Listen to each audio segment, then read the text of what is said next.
Okay, so I'm going to keep this very brief. I just want to do three things. Firstly, to offer a critical perspective. Have we got the slides up and running? Thank you.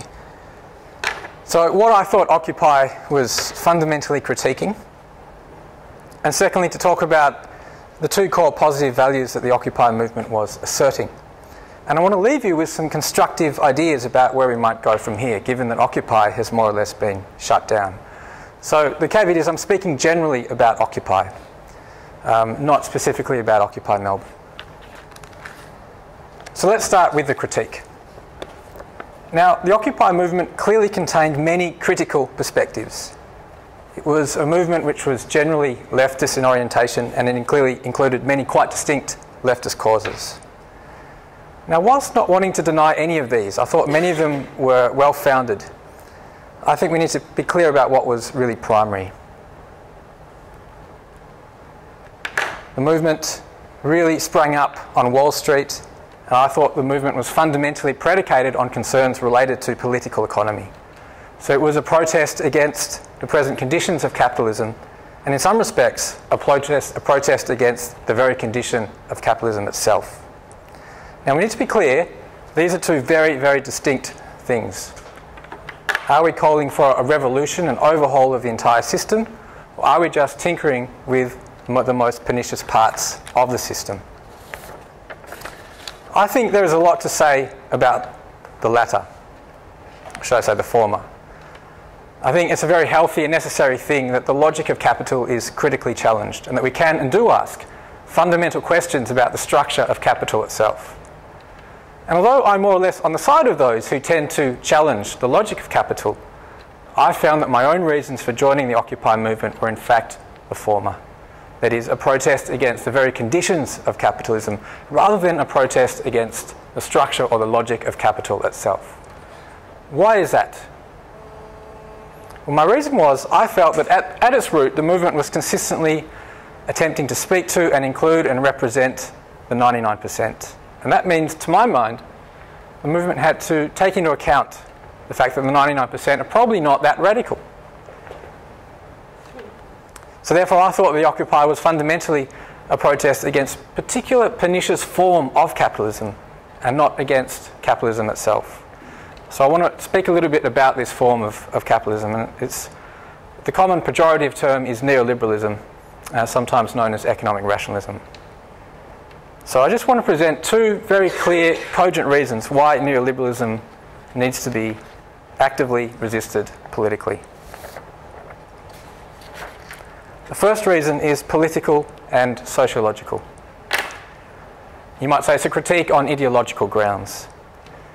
Now, the ideology of neoliberalism is predicated on a very robust conception of individual liberty against any and all forms of collective or community ownership and action.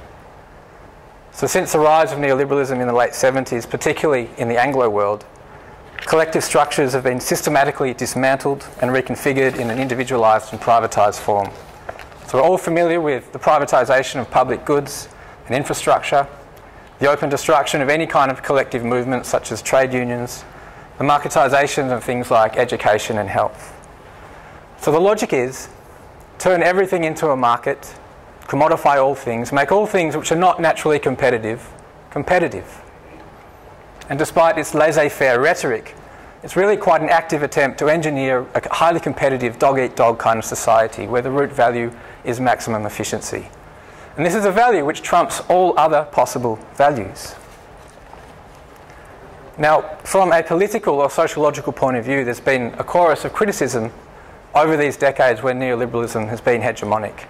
And it's quite impossible to do justice to this criticism or these perspectives now.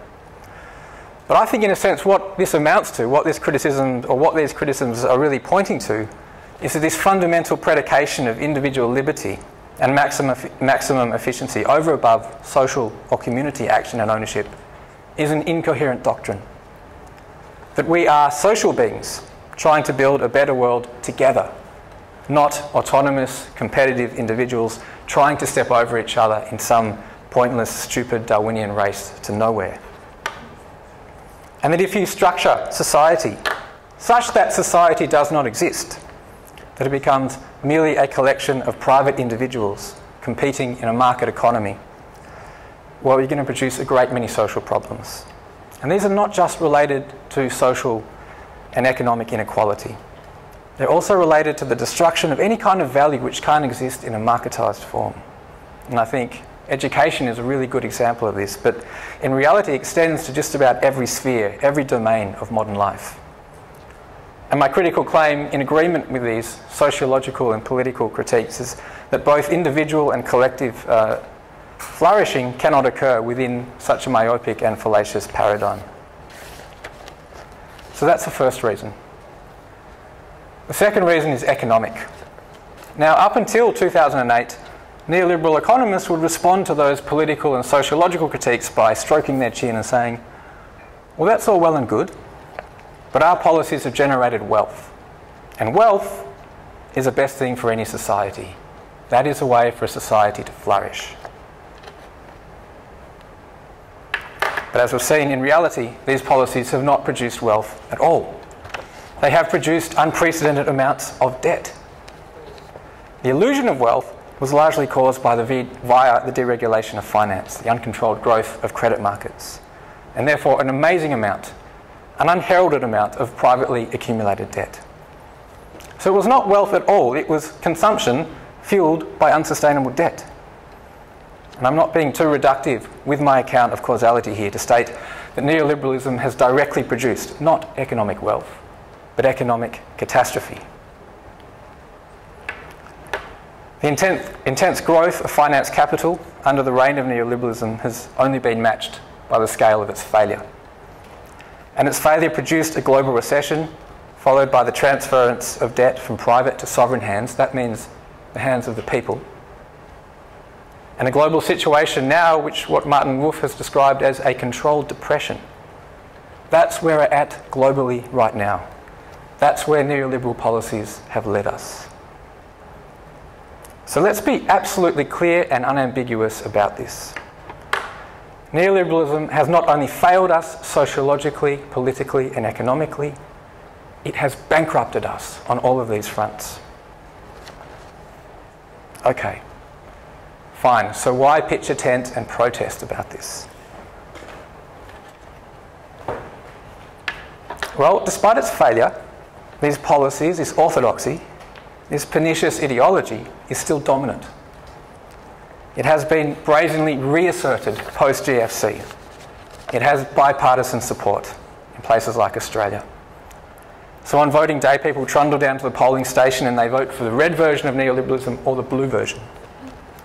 The mainstream media and the political discourses tend to tacitly endorse it or avoid the question of political economy altogether. We do not talk about these most critical questions of political economy. We just get more of the same.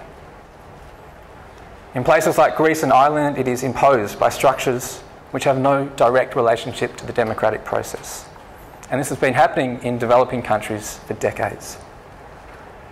In the UK, the government has just passed one of the most radical neoliberal budgets since the Thatcher days, cutting back on public goods with a rhetoric of austerity, as if it's been inefficiencies in the public sector which caused the economic crisis, not excessive risk-taking and the accumulation of debt in the private sector, about which it has done nothing. Now, I could go on and on. My point here is that we are in, right now, an extraordinary situation, and the time has come for the people to say enough is enough. This has not worked. We, the people, do not accept being governed by an ideology that has bankrupted us socially, politically, and economically. So, for God's sake, pitch a tent.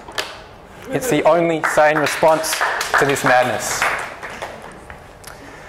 Now, there's always plenty more to say on the level of critique, and it's always far easier to be critical than it is to be constructive.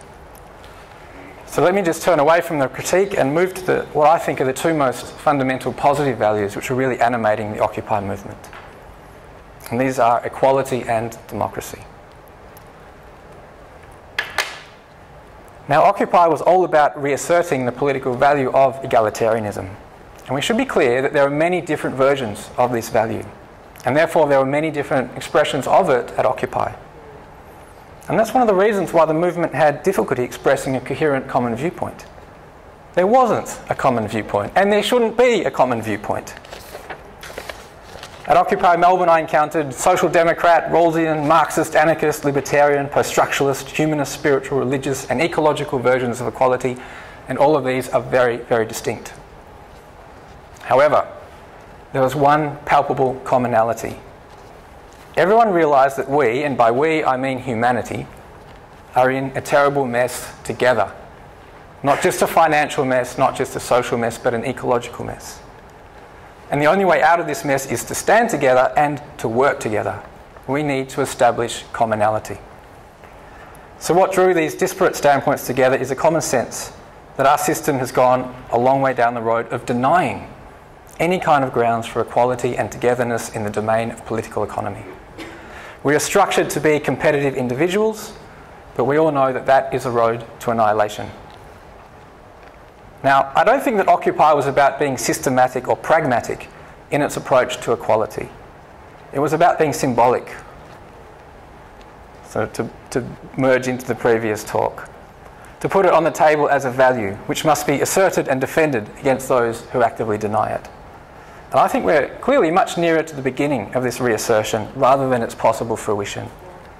So being systematic and pragmatic is a task which lies before us, not behind us. Now, equality is fundamentally related to democracy, in the sense that every person should be equally weighted with respect to political representation. Democracy means that the political process must be independent of the vast differences in wealth and power that exist.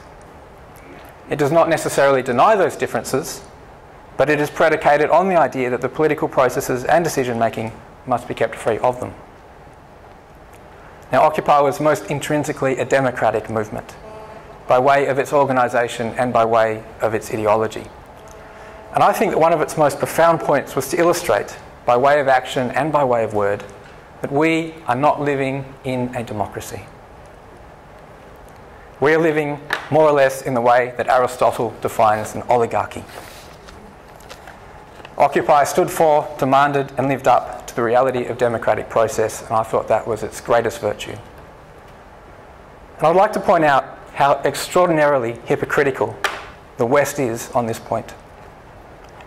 Where grassroots democratic movements sprung up in the Middle East, that's Tahrir Square there again, Western governments were so quick to say to the governments facing those protests, the people are speaking. You must listen to the will of the people. You must respect the democratic moment. Yet, when grassroots democratic movements arose here in the form of peaceful assemblies, they were swiftly shut down. State-sanctioned violence was deployed. As a group, we were demonised in all sorts of pernicious and untrue ways by those in power, and demands were made upon us. You must disband. Go home. We will tell you how and where you can protest.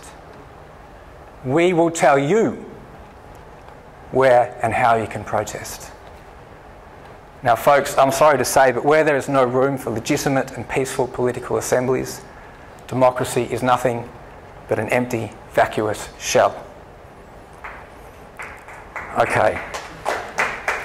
Now, I want to leave you with, I've given you now 2 critical reasons why we should resist neoliberalism and 2 positive political values which we can stand for and assert. I want to leave you with some thoughts about where we might go from here. I think discursively we need to enter many different domains of thought. I think we still need to make our case and not just assume it self-righteously.